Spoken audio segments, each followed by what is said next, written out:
As the soils dry up, leaving patterns of parched land that speak of despair instead of hope.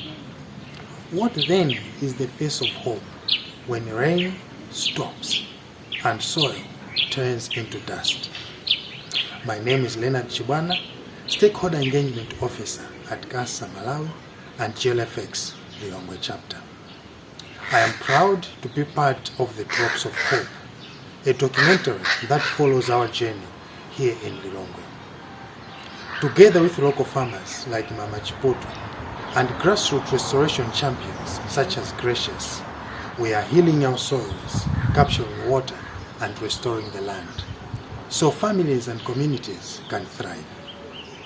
Let me now invite you to experience a part of our journey and feel the hope growing from ground up.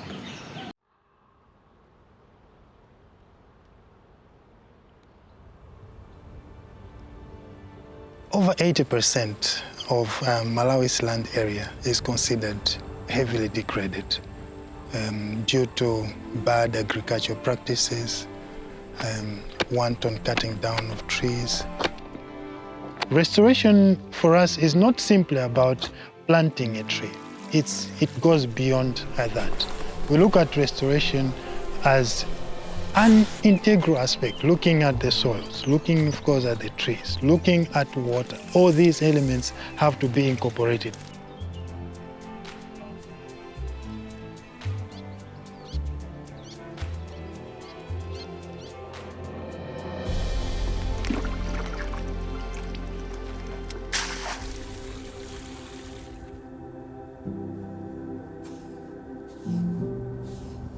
Inebo moyo wanga nimafuna kutsogoloku ni tasiya anawa ali ndi tsogoloti azikhala ndi chakudya pa khomo.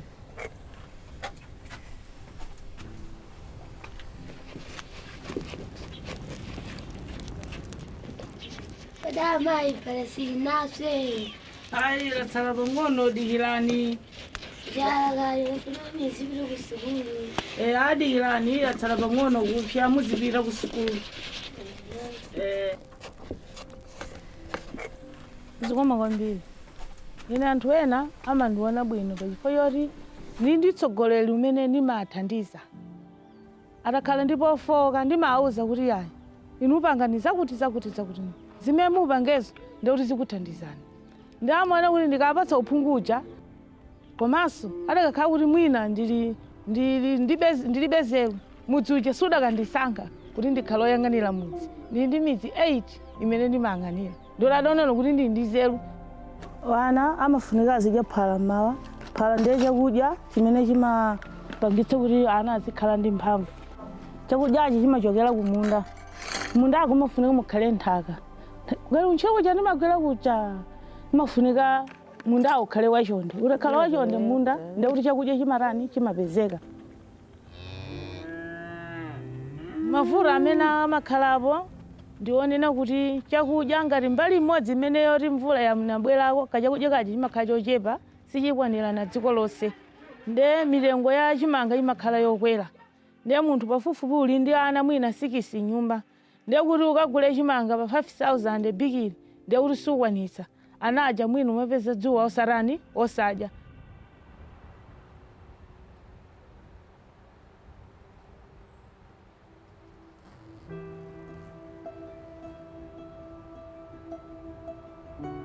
I'm not a biological scientist myself. I'm a much more social scientist.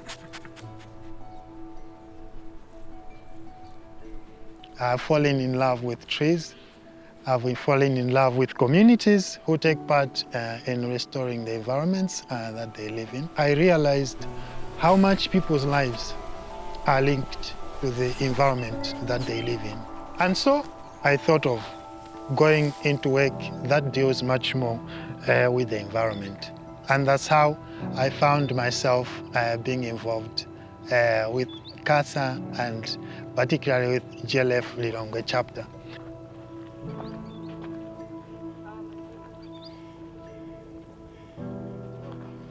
My role is to actively participate and facilitate restoration action within landscapes, but also much more focusing on stakeholder engagement and community engagement.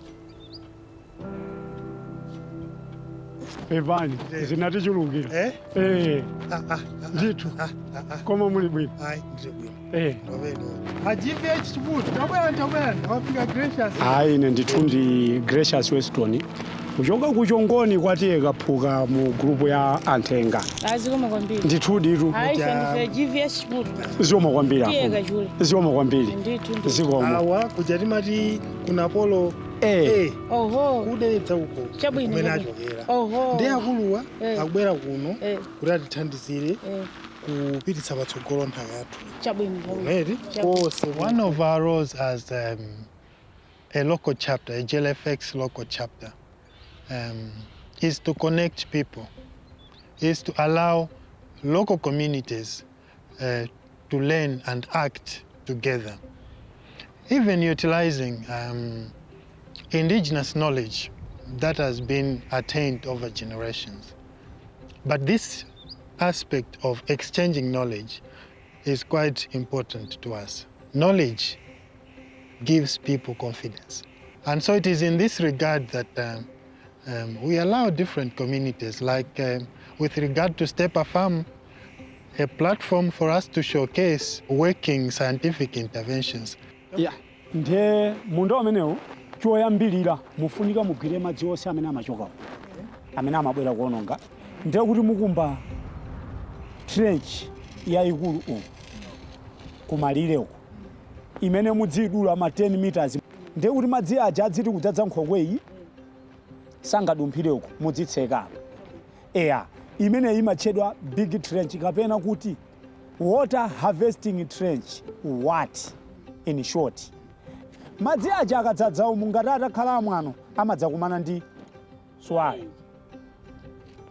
Maswale amene wawo plus ichichi timenera kudzala vetiva. Mwandimva eti? Musadzalidwe mbewu yokumba ngati chinangwa, mbatata yakholowa kapena ntedza. The vision of Stepa Farm is to become a model farm. And so this tallies well with us because we take a Stepa model farm as a field learning center where we can let people come and learn about different techniques or best ways of improving, for instance, soil fertility, best practices in nursery establishment and management, how to do different farming techniques.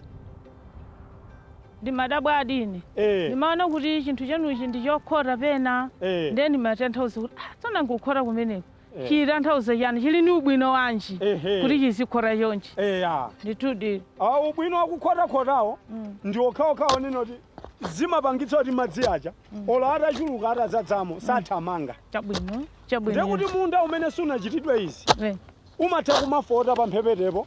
Koma muona ngati mmene munalili nthaka imene inalili kale ndi pano. Muone usiyana kwanji ni mmene zinalili kale ndi panopo. Usiyana kwake muone usiyana kwanji. Ifeyo ngati kwa ine ngati mpangiri. Munchaka chinocho ubwino wa chinthu chimenechi kusiyanitsa kwa chinthu chimenechi kukhala koyamba konena kuti aona inu ake mundawa ngati munda umene taphunziramo ntchito imeneyi. Nde apa ulumikiza kwake ndikuonena kuti niona kuti ku ntchito imene ndimagwira naphunzira kanthu kena kuti uramakha ngati usunga madzi waja kachimangolo mvuli chepe umakololako kochepa nde kuti ana mumathudza nawo masiku ochepa. Zinthu zimenezi nikamba ngati niti kukonza swale m'munda timati ugwira madzi. Ndiye mukagwira madzi waja zimene zimapangitsa kuti nthaka ikhale yolimba. Olo mvula ibwere ya mbiri bwanji sikokoloka. Ndipo zimenezo zikwanise kuti nthaka ibwerere mu nchonde. Foro makonza swale uja munda amakhala kuti madzi aja uwakolola. Ndiye kuti mwina nthawi imene oti mvula yavuta kachimanga kako kamati kuti kamachita kwabwino ifeya madzi aja unasunga aja. This passing on, this interconnecting. That goes to the very fabric of society. So local communities will not only be at one generation, at one level, but it's something that is intergenerational. That is what can make landscapes sustainable in the end.